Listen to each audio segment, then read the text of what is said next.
What's going on, my peoples? And I'm here to talk to you about men in spirituality and the lack of men connected towards their own understanding of themselves from a divine masculine and being able to have the balance of masculinity and femininity. Now, when and obviously there's been a recent rise towards more of a tribalistic point of view towards men and women, and that we can be too masculine one side or too feminine on the other side, or vice versa.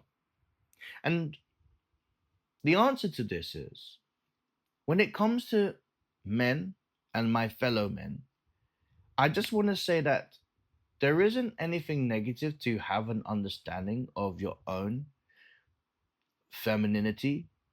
And and by and large, let's look at this and break this down.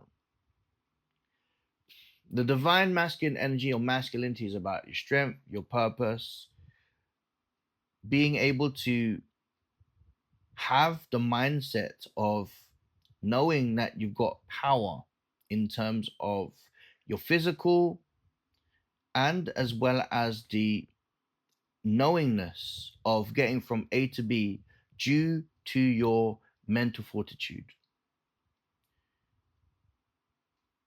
With masculinity, it's often seen as aggressive, but I want to turn the other side because if we are overly too much of something, then there isn't a balance, and the counterbalance towards this is the negative connotations towards the energy of your own divine feminine energy from a male's perspective. And and I want to say this with grace, and I want for those, especially with men, to have an open mind because if you see the energy from a divine feminine point of view and you have that within yourself, the energy of care, the energy of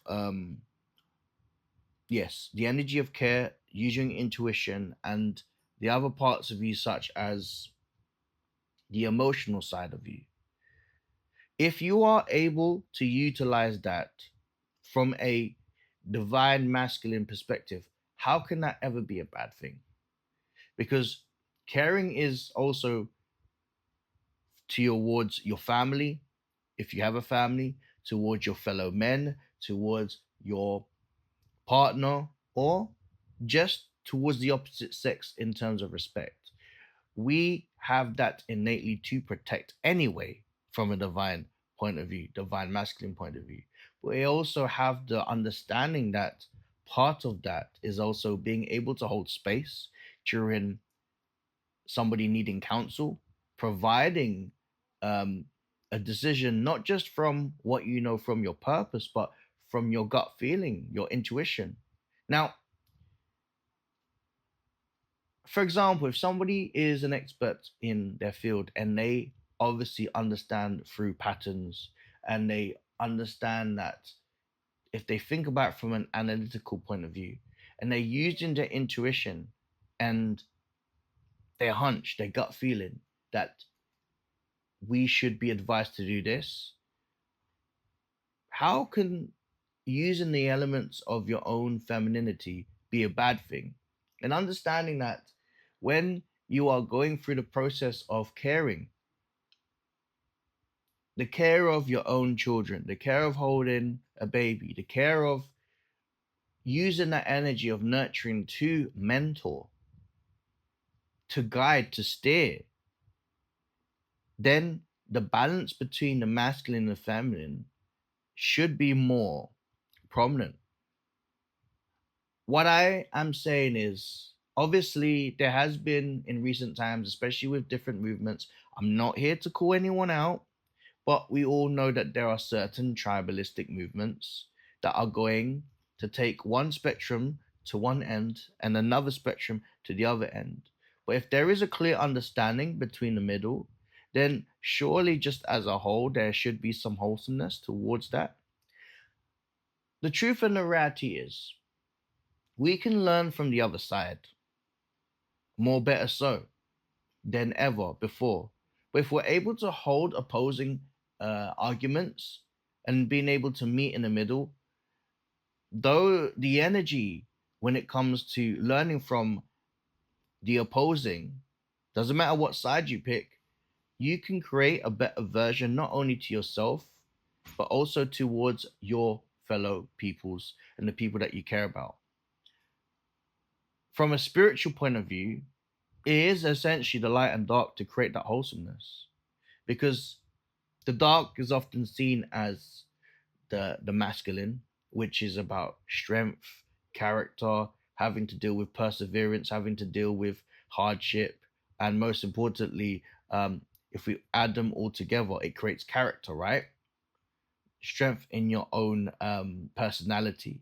Whereas the light is basically the optimistic side, the the thinking about what's inherently good about yourself and good about what everyone else is. If we can utilize that energy, because the light and the dark, the shadow is always connected to each other, then we can all coexist with the same mindset, or not the same mindset, excuse me. We can all coexist with a mindset that we can all respectfully either agree or respectfully disagree, or even take each component and take what's best in terms of what we know from opposing sides. So, the energy for my fellow men is that just because there is an element of feminine energy, isn't and it shouldn't be dealt with a way that is derogative, or, if anything, used as a negative connotation. That we, with understanding, with listening, and truthfully taking on board what we know and using it for our life, we can only get better, right? We can only get better. So I just want to use that as a talking point, especially when it comes to recent discussions of men are falling behind with their own spirituality. And it's only because of the factors that there are movements that are pushing towards agendas and towards a certain amount of extreme energy towards a particular group with men, such as, I don't know, you get your podcasts, you get your YouTubers, you get things on TikTok, even Instagram and Facebook. You get these things where essentially it's just a group of people that are, if anything, either hurt, having a lack of understanding, and the true meaning of the masculine is to also have space and give space for the feminine. All right. But yes, I hope this helps, and I'll see you in the next one.